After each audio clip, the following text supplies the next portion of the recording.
I am from Wuhan, and I heard a lot about COVID-19 and Wuhan over the past 100 days. But did people really listen? The most important thing is information. Like any viruses we've met before, there is no perfect information. When one breaks out, people are confused. How bad is it? What should we do? And what if we do nothing? That is what happened in Wuhan in early January. But the signs became clear very soon. It was a new virus. It spread to humans, and it could spread fast. I assumed the idea of doing nothing to get herd immunity also crossed minds, because that will minimize the economic impact and social disruption. But what about the toll on lives?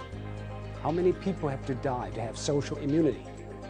And China has a large population. That means even a small fatality rate of 1% from 1.5 billion would account for a lot of people. Chinese policymakers soon realized we could not wait, and we needed to do something, big and quick.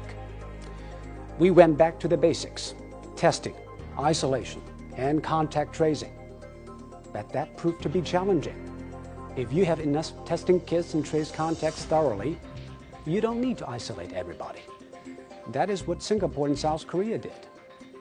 But in the beginning of the outbreak, Wuhan did not have enough testing kits and could not trace everybody. So the Chinese did the extreme. Wuhan was locked down. People stayed at home. The lives of millions were disrupted, and the economy came to a halt. A month later, the epidemic was under control. But unfortunately, the rest of the world did not pay attention. One major reason is human nature. We don't see threats until it is in our faces.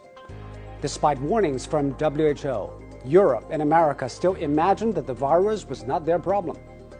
In this age of political polarization, it is very easy to fall for simple sound bites that sound familiar. But the real world is not simple. Neither is it familiar. It is also a policy problem. Politicians and even some scientists were still arguing about the nature of the threat. Is it a super flu or a cataclysmic pandemic, or is it something in between? I guess they were blind to blow-by-blow accounts of Wuhan doctors fighting fatigue and desperation. The mortality rate is not big, but big enough to think again about everything. COVID-19 is an equalizer. Did China do everything right?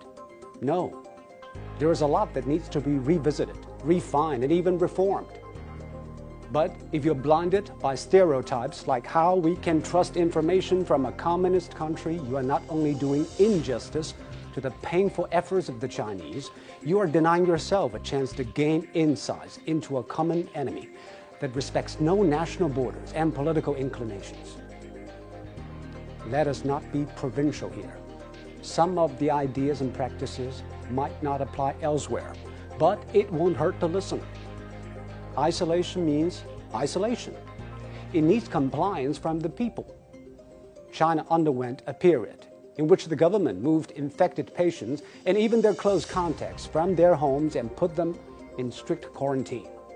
That is extreme. But that also dramatically cut down infections. People think of the Chinese as disciplined, but what I saw in Wuhan was beyond normal discipline. Nobody stayed indoors because their apartments were blocked by metal bars. They stayed at home because they commit to each other. In general, the lockdown in China was much more severe. Of course, the debate about individual rights and public health will go on. But when the house is about to burn down, we don't argue about our bath time. But there are things unique to the Chinese system, of course. For example, the relationship between the central and the local governments.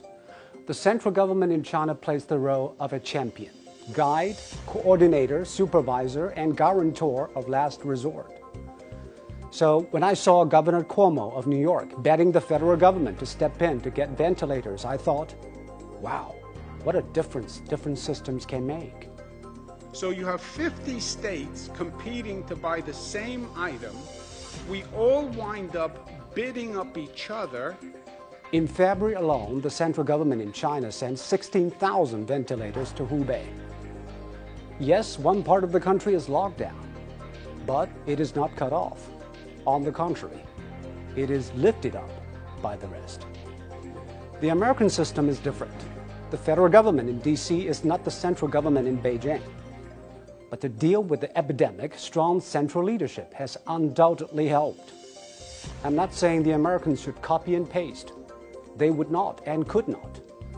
But at least they should understand the forces at work and help their system improve. Of course, different societies have different values. The Chinese prize collective benefits, and the Americans value individuality. But we need not go one way or another. We need to keep a new balance when the wind blows hard and from an unknown place. COVID-19 could also be a great corrector. Drop all the lenses that might blind us, because even with the best knowledge and will, it might not be enough, let alone being distracted by all the bias and bigotry. What a doctor did in Wuhan might save a life in Bergamo, and a New Yorker did not do may end up overwhelming a community in New South Wales. Let us stare at the problem with clear eyes and clear conscience, and let us do it together. We fight this with our strength and vulnerabilities. My families and friends back in Wuhan told me they are on the move again.